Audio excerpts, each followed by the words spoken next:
একটা দাদু হাত তোলেন যে ছেলের থেকে নাতিকে বেশি ভালোবাসে।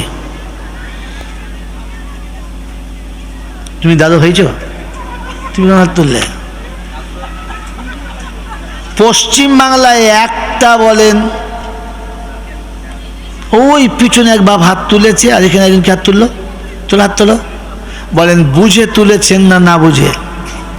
আমি আগে বলেছি জলসা শোনাতে আসি নাই, জলসা বোঝানোর জন্য শোনা হয়ে গেছে আপনাদের। বলেন যারা দাদু হয়ে হাত তোলেন নাই, নানা হয়ে হাত তোলেন নাই, কেন তোলেন নাই?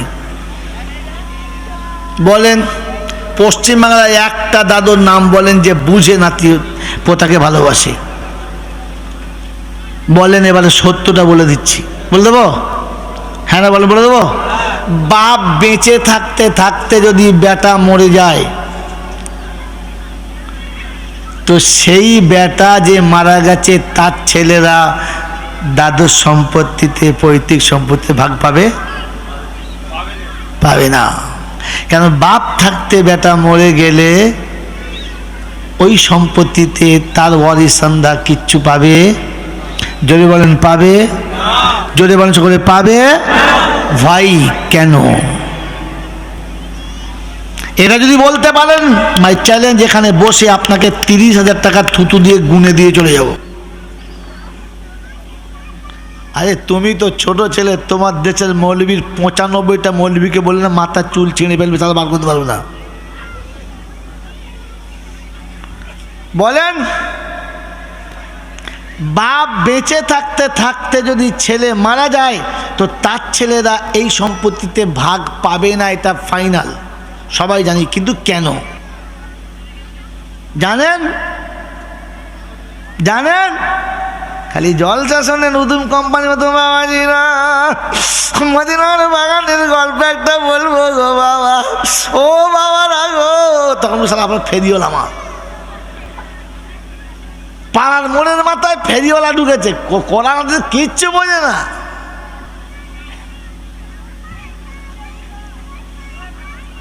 কি বলে দেবো? বলে দেবো? তকদিরের মালিক কে? জোরে বলেন। ভাগ্যের মালিক কে? ভালো মন্দের মালিক কে? ভবিষ্যতের মালিক কে? কে কে বিশ্বাস করেন হাত তোলেন। যারা বিশ্বাস করেন, ভাই কি করে হাত তুলেন আপনি? নামান হাত নামান। কিচ্ছু বোঝে না, হাত তুলে বসে আছে, চোট কোথাকার। যারা বিশ্বাস করেন তারা হাত তোলেন। কিচ্ছু জলসা জীবনে শোনেন না আপনারা, আর যদি শুনে থাকেন তো এক বিন্দু বোঝেন নাই। তাহলে এবার 2 লাইন গজল শুনে নেন। আমি যা বুঝেছি আর যা ভেবেছি সবই হলো ভুল, সেই ভুলের মাঝে থেকে থেকে হারালাম দুকুল। দুকুল মানে কি? জোরে বলেন। নারকেল কুলার কি? দুকুল। এই দুকুল মানে কি বুঝেছে? একুলো গেল ওকুলো গেল না রে বন্ধু, না। তাহলে আর আমার মধ্যে আপনার মধ্যে তফাৎ কোথায়? আবার শোনেন। আমি যা বুঝেছি আর যা ভেবেছি সবই হলো ভুল, সেই ভুলের মাঝে থেকে থেকে হারালাম দুকুল। আমার বিবি বলো, বাচ্চা বলো, আমি যাদের কথা ভেবে এখন দেখি তারা সবাই শুধু নিজের নিজের ভাবে। বন্ধু, আজকে সুদের ব্যবসা বাপ করছে কাদের জন্য? ছেলেদের সুখের জন্য। মা বন্ধনে লোন আনছে কাদের জন্য? ছেলেদের জন্য। কি জি? একজন ব্যবসাদার ব্যবসা করছে আর জাতিকে ঠকিয়ে লাভ করছে কিসের জন্য? ছেলেদের জন্য। ছেলেদের ভবিষ্যতের মালিককে তু শালাকে। আল্লাহতে যদি বিশ্বাস ছিল চুরি কি করে করলে বলো? আল্লাহ যদি বিশ্বাস ছিল তো তাহলে সুদের টাকা কি জন্য ছেলের জন্য আনলে বলো? আল্লাহ যদি বিশ্বাস ছিল তোদের মালিক আল্লাহ, তো তোকে চুরি করে 3 তলা বাড়িকে করতে বললে বলো? কোন ছাত্রের হাত তুলে হাত তুলো? বলছে আল্লাহকে বিশ্বাস করে মাল। আপনি জলটা বোঝেন? আল্লাহকে বিশ্বাস করে যারা তাদের হাত তুলতে বলেছিলাম, ভরাম করে হাত তুলে দিলেন। আপনি বসে আল্লাহকে বিশ্বাসই করেন না। রুজির মালিক যদি আল্লাহ ছিল তো জেনে বুঝে হারাম কি করে ছেলের মুখে তুলে দিলে বলো? মুসলমানের জন্য মরা পশুর গোশত খাওয়া চলে? চলে? চলে? চলে? চলে? চলে? কখন? আবার সে বলে বিপদে পড়ে, আবার বিপদে বলে চলে। এইখানে গোঁজা মিল, তুই তাহলে মরি হয়ে গেলে। এই তো বেশি বাগামো করে দেবো, সর্বনাশ করেছে। মোড়ের মাথায় বসে পান খাচ্ছে আর দাঁড়িয়ে মুতে বলছে আমি বুঝি না নাকি, আমি বুঝি না নাকি, এদিকে ভিডিও টানছে এদিকে পাইপও টানছে, আমি আমি বুঝি না নাকি। তাহলে এইরকম মালি আপনাকে বলতে কে বলবে বিপদে পড়ে? পাগলা কোথাকার। বাবাজি, নিরুপায় হলে, কি বললাম? নিরুপায় হলে, সংসার চালানোর মতো ক্ষমতা আছে, উপার্জনের কোনো রাস্তা নেই, হালাল পন্থাতে আপনি কোনোভাবে কিছু জোগাড় করতে পারছেন না, 2 দিন চলে গেছে, বাচ্চারা শুধু পানি খেয়ে একরকম জ্ঞান হারা মতো হয়ে পড়ে আছে, আপনি কোমরে কাপড় বেঁধে অন্তিম চেষ্টা করেছেন, কোনোভাবে কোনো হালাল পন্থা আপনি মাল পাচ্ছেন না। যখন বাড়ি ফিরছেন চোখ দিয়ে টপ টপ করে পানি আসছে, আমার বাচ্চাদের আমি মুখে কি তুলে দেবো? এই সময় যখন ফিরছেন রাস্তায় কোনো মোটা হাঁস মরে গেছে কি মুরগি মরে গেছে, কেউ ফেলে দিয়েছে, আপনি ওটাকে তুলে নিতে পারেন। বলেন যখন তুলবে লজ্জার সাথে না মোহাব্বতের সাথে? চোখে পানি ফেলতে ফেলতে না গর্বের সাথে? জোরে বলেন। চোখের পানি ফেলতে ফেলতে ওটা আড়াল করে লুকিয়ে বাড়িতে এনে গোশতটাকে, চামড়াটাকে ছাড়িয়ে ভালো করে সুন্দর করে বানিয়ে মশলা দিয়ে সিদ্ধ করে বাচ্চাদের মুখে তুলে দিতে পারেন। বাচ্চারা কমপক্ষে এতটুকু খেয়ে জীবন ধারণ করবে, খাওয়াতে পারেন। বলেন কোনো পিতা যদি এই রকম কোনো পশুর গোশ এনে সিদ্ধ করে বাচ্চাকে খাওয়ায়, লজ্জার সাথে খাওয়াবে না গর্বের সাথে? জোরে বলেন। ও যখন খাওয়াবে তখন ও খুব খুশি হয়ে খাওয়াবে না চোখের পানি ফেলতে ফেলতে?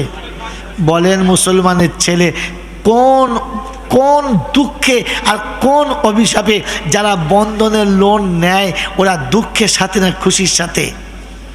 জোরে বলেন। খুশির সাথে। সুদের টাকা যখন আনে খুশির সাথে না দুঃখের সাথে? আর এই সুদের টাকা নিজের বাচ্চার মুখে যারা তুলে দেয় খুশির সাথে না দুঃখের সাথে? এদেরকে মুসলমানের খাতা থেকে নাম অনেক আগে কেটে গেছে। লোকে মুসলমান ভাবে কিন্তু ওদেরকে মুসলমান বলা যাবে না। যদি আমার কথা অস্বীকার করেন তো জান আল্লামা রুহুল আমিন সাহেব আপনাদের দলের লোক, আমাদের দলের না। কারণ আমি মৌলভী সৈয়দুল আব্দুল কাসিমি মানে দেওবন্দি সারা দুনিয়া জানে। হয়তো বলবেন যে সারা দেওবন্দি মৌলভী বলে উল্টো বলছে। তো আল্লামা রুহুল আমিন সাহেব যাকে ফুরফুরার দাদা হুজুর পীর কেবলা রহমতুল্লাহ আলাইহি বলেছেন, বড় মাওলানা বলে যার আখ্যা দিয়েছেন, বড় মাওলানা লাকাব দিয়েছেন, উনি তার কিতাব ফতোয়ায়ে আমিনিয়াতে লিখেছেন কোন মুসলমান যদি হারামকে হালাল মনে করে বউ তালাক হয়ে গেছে, আগামীতে বিয়ে পড়িয়ে না নিলে বাচ্চাগুলো হারামি হবে। যান কলম মারুন গিয়ে। বললে হুজুর তা কি করে? কিতাবুল ইমানে আছে কোন মুসলমান যদি হারামটাকে হালাল মনে করে তো তাহলে তার ইমান শেষ, আর যার ইমান শেষ তার বিয়ে শেষ। কথা বুঝেছেন? কথা বুঝেছেন? তো সুদের টাকা আপনি খুশিতে নিয়েছেন না দুঃখের সাথে? খুশিতে। খুশিতে মানে হালাল। দুঃখের সাথে যদি নিতে হতো, যদি আপনি কাঁদতে কাঁদতে নিতেন, তা তাহলে বুঝতেন নিরুপায় হয়ে নিতে হয়েছে। হয়তো আপনার জন্য বার হতো কোনো রাস্তা, আপনি তো মশাই গর্বের সঙ্গে বলেছেন দাও 500 টাকা ধার দাও, 2000 টাকা ধার দাও। কেউ টাকা দিবি? 1 মাস বাদে লোন পাবো, বন্ধনের লোন পাবো, লোন তুলিয়ে দেবো তোর বাবার টাকা। ও সুদের টাকা নেবে, তার উপরে আগে থেকে ধার করে গিলে বসে আছে। এরা মাল আছে না নাই? জোরে বলেন, একে মুসলমান বলে? এদের ঘরে খাওয়া হারাম, এদের বাড়ির ছেলে মেয়ে বিয়ে দেওয়া হারাম, এরা মরে গেলে মুসলমানের কবর ডেঙ্গায় কবর দেওয়াটাও হারাম। বোকা কোথাকার, একে তো মুসলমানই বলে না। এই জন্য ঘরে গিয়ে বসে বসে ভাববেন আমি এখনো মুসলমান আছি না চলে গেছি। বলেন একটা দাদু কি আছে যে বেটার থেকে বেশি পোতাকে ভালোবাসে? বাংলার দাদু হাত তোলেন। বন্ধু, ইসলাম এই জন্য আপনাকে দিয়েছিল যে দেখি আপনি আপনার ইনসাফ কতটা রাখেন। আমি ভুলে যাই না এই গল্পটা। আল্লাহ পাক রব্বুল আলামিন পিতা মরে যাবার পরে তার সন্তানের যারা ওয়ারিস আছে তার ভাগটা এই জন্য রাখে নাই যে আপনার কাছে আল্লাহ পাক ইনসাফ দেখতে চেয়েছিল, আপনার কাছে আল্লাহ পাক ইমানের মানদণ্ড দেখতে চেয়েছিল। কারণ আপনি বেটার থেকে বেশি নাতিকে ভালোবাসেন। ছেলে পয়সা চাইলে ধমকে দেয়, আর নাতি পয়সা চাইলে টুক করে পকেট থেকে বার করে দেয়। ছেলে কাঁদলে কোলে নেয়, আর নাতিকে দাদু আদর করে কোলে নেয়। বাপ বেটাকে পাশে বসিয়ে খাওয়ায়, আর দাদু নাতিকে কোলে বসিয়ে খাওয়ায়। মিথ্যা বলছি না সত্য বলছি? ছেলে পড়ে গেলে বাপ ছেলেকে মারে, জানোয়ার চলতে পারে, পড়ে গেছে, ছেলেকে ধমকায়। আর নাতি পড়ে গেলে দাদু কোলে নেয়, আর বৃদ্ধ বয়সের হাতটা শুকনো মাটির উপর সজরে মেরে বলে শালাকে মেরেছি বুঝলি দাদু। নাতি খুশি হয়। মেরেছো দাদু? বললে হ্যাঁ। মেরেছো তো? বললে হ্যাঁ। নাতিকে খুশি করার জন্য বৃদ্ধ বয়সের নরম হাতটা রক্তের মতো লাল করে ফেলেছে, এটা বুঝানোর জন্য যে দাদু আমি তোকে ভালোবাসি, ওকে মেরেছি। সত্যি মাটিকে মেরে মাটি জব্দ হয়েছে না ও জব্দ হয়েছে? ও নাতিকে খুশি করতে নিজে জব্দ হয়েছে। বাপ বেশি ভালোবাসে না দাদু? দাদা, আরে মুসলমান ইমানের ইনসাফটাই ছিল যে আপনার ছেলে যখন মরে গেছে তখন উচিত ছিল 4টে ছেলের 4টে ভাগ করতে। এখন মরে গেলে আপনার উচিত ছিল 4টে ছেলের জন্য 5টা ভাগ করতে, 3 জনকে 3 ভাগ দিতে, আর দাদু হিসেবে নাতিকে ভালোবাসি বলে ওকে ডবল দিতে। আপনাকে দেখতে যাচ্ছিল যে আপনি সত্যি ইনসাফ রেখেছেন নাকি ভুলে গেছেন। বেটার সামনে বইয়ের সামনে নাতির দরদ দেখিয়েছেন, এখন ছেলে চলে গেলে খোদা দেখতে চাচ্ছে তুই সত্যি দাদু আছিস না বাঁদর হয়ে গেছিস।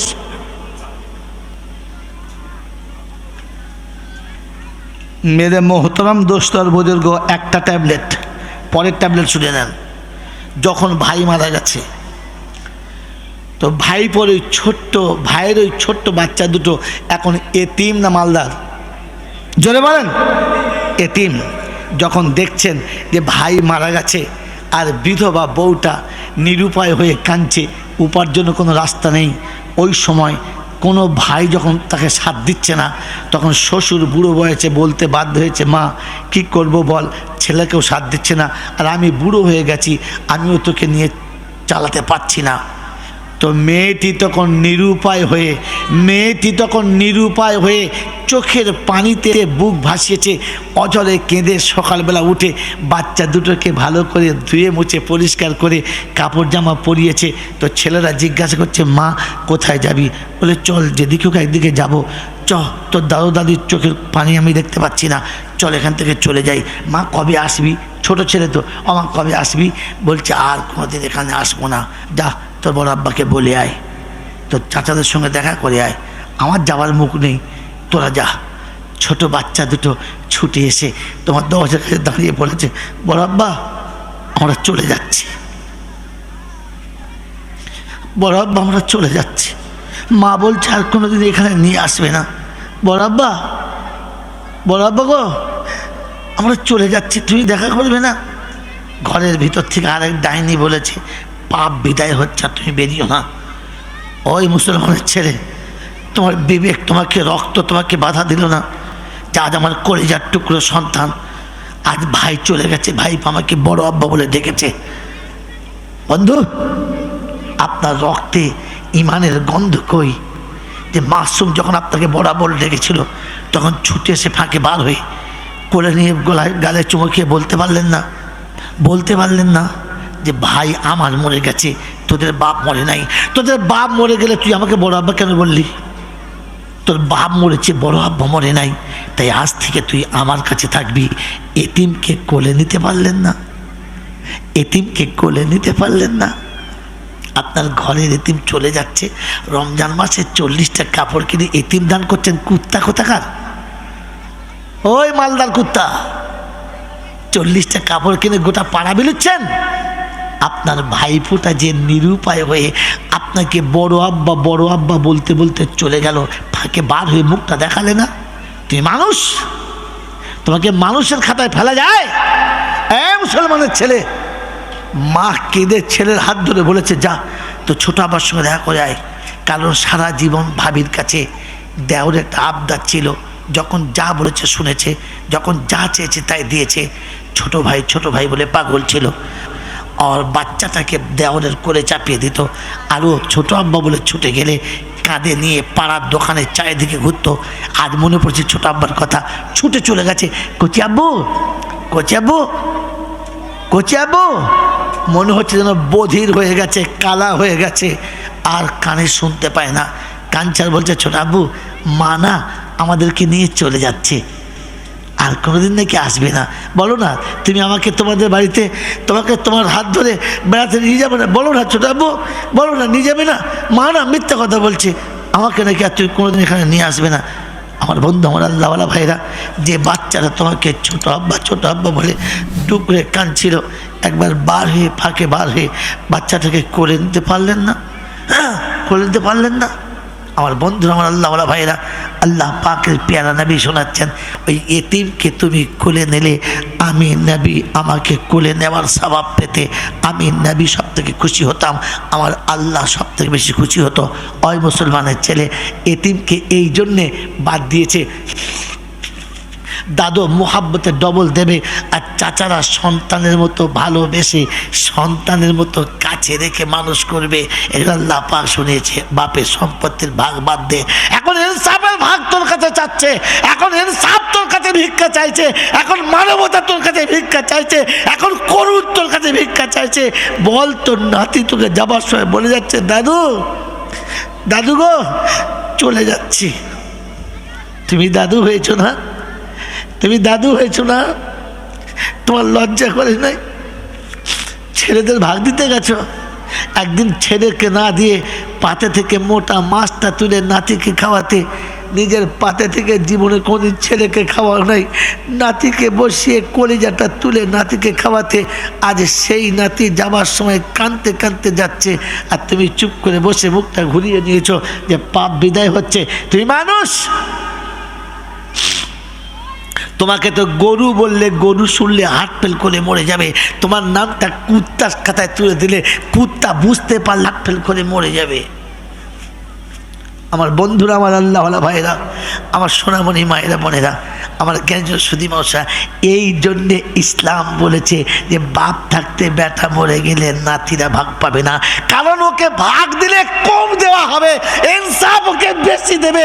চাচা ওকে ভাগ দেবে, ফুপু ওকে ভাগ দেবে যে ফুপু বিদেশে পরের বাড়ি চলে গেছে, ও যতবার দেশে ফিরবে ততবার ভাইপোকে কোলে তুলে নিয়ে বলবে, আব্বা কে বলে আমাকে এখানে আমার আব্বা মরে গেছে, এই তোমার আব্বা বেঁচে রয়েছে যে তোমাকে এতবার আব্বা আব্বা বলেছে। ও চোখের পানি পেলে ডুকরে কেঁদে বলবে, আব্বা আমি যে ভাগটা পেতাম ওটা আমার এই আব্বাকে দিয়ে দাও। ও ফুপুর কাছে একটা ভাগ পাবে। আল্লাহ পাক বলে, শুধু আমি একটা দিকে সরে গিয়ে দেখতে চেয়েছিলাম তুই সত্যি ইনসাফ রাখিস না বিক্রি করে খাস। বলেন ইনসাফ রেখেছেন না বেঁচে দিয়েছেন? বলেন আপনি ইনসাফ রেখেছেন না বেঁচে দিয়েছেন? ইমান রেখেছেন না ভুয়ো করে দিয়েছেন?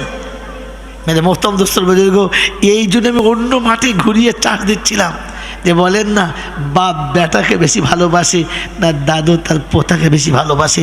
মৃত্যুর বিছানায় শুয়ে ভাই যখন আর কোনো মতে বাঁচার রাস্তা নেই, তখন ভাইদেরকে হাত ধরে বলেছে, বুঝলি বড় ভাই মনে হচ্ছে আমি আর বাঁচবো না। ভাই দাঁড় কে বললে বাঁচবি না? ডাক্তার বলেছে বাঁচবি, টাকা দিয়েছি, ইঞ্জেকশন দিয়েছি, স্যালাইন চাপিয়েছি, অক্সিজেন চাপিয়েছি, না তুই মরবি না। বলছে বড় ভাই আমার মনে হচ্ছে আমি বাঁচবো না, আমাকে টাকা দিয়ে আর দামি ওষুধ কিনতে হবে না, আমার জন্য তোমাকে আর পয়সা খরচ করতে হবে না, একবার কাছে এসো না। যেই কাছে গেছে হাতটা ধরে মৃত্যুর পথযাত্রী ভাই চোখের পানি ফেলে বলে গেছে, আমার এতিম দুটো দেখিস, আমার বাচ্চা দুটো যেন কখনো বাপের অভাবে রাস্তায় কাঁদে না। এই এতিম চলে গেল আর তুমি কোন লজ্জায় চুপ করে বসে গেলে? তোমার থেকে তো এই আবু জেহেলের ভাইরা অনেক ভালো।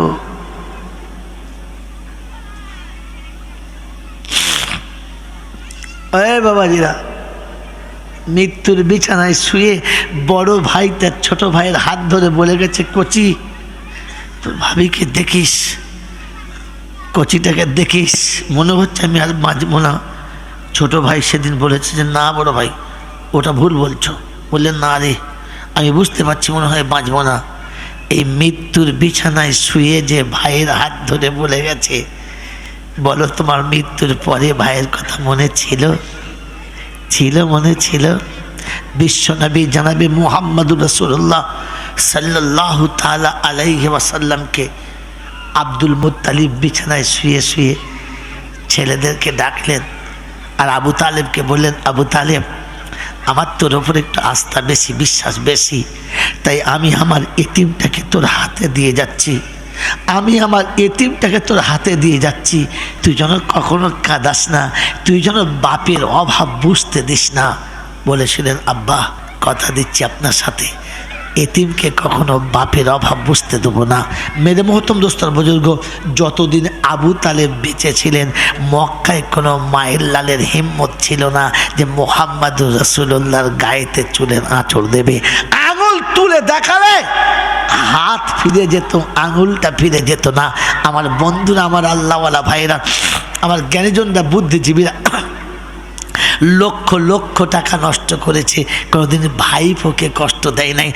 সেহাবে আবু তালেব তুলুন তারিখ, আল্লাহ পাক শোনাচ্ছেন, বছরের পর বছর ভাইপোকে নিয়ে জঙ্গলে কাটিয়েছে, ঝর্ণার পানি খেয়ে জীবন কাটিয়েছে। পেশাবার পায়খানা করলে দেখে বুঝতে পারা যেত না এটা মানুষের না অন্য কোনো জীবজন্তুর। এমনি করে ভাইপোকে পাশে নিয়ে জীবন কাটিয়েছে, তবু কখনো ভাইপোকে ছেড়ে দিয়ে সরে যান নাই। মেরে মহতম দোস্তর বুজুর্গ, আপনার আমার মতো তারা এত বড় কলমাওয়ালা ছিল না, কিন্তু বাপের কথা রক্ষা করেছে, বাপের কথা রেখেছে। আমি আপনি ইনসাফওয়ালা কোরআন আসার পরে, ঈমান আসার পরে, নবী আসার পরে, নবুয়তের পরে, কালেমা পৃথিবী প্রচার হওয়ার পরে শুনিয়ে দিয়ে চলে গেছে, বাপ তোমাকে আর বেটার সম্পত্তির ভাগ দিতে হবে না, তবে তোমার ইনসাফটা তুমি দিও, তোমার ইনসাফ তুমি দিও। বাপ যখন ভাগ করতে বসবে তখন সবার ভাগ লাগাবে, আর শুনে রেখে দাও নিজের ভাগটা আলাদা তুলে নেবে। মেরে মহতম দোস্তর বুজুর্গ বলে দেবে এটা আমার দাদু ভাইয়ের, আমার দাদু ভাইয়ের কেউ নেই আমি, তাই এটা আমার দাদু ভাইকে আলাদা করে দিয়ে দিলাম। বাচ্চার বলার কিচ্ছু নেই, বাপ তার নিজের সম্পত্তি যাকে খুশি তাকে কম বেশি দিতে পারে।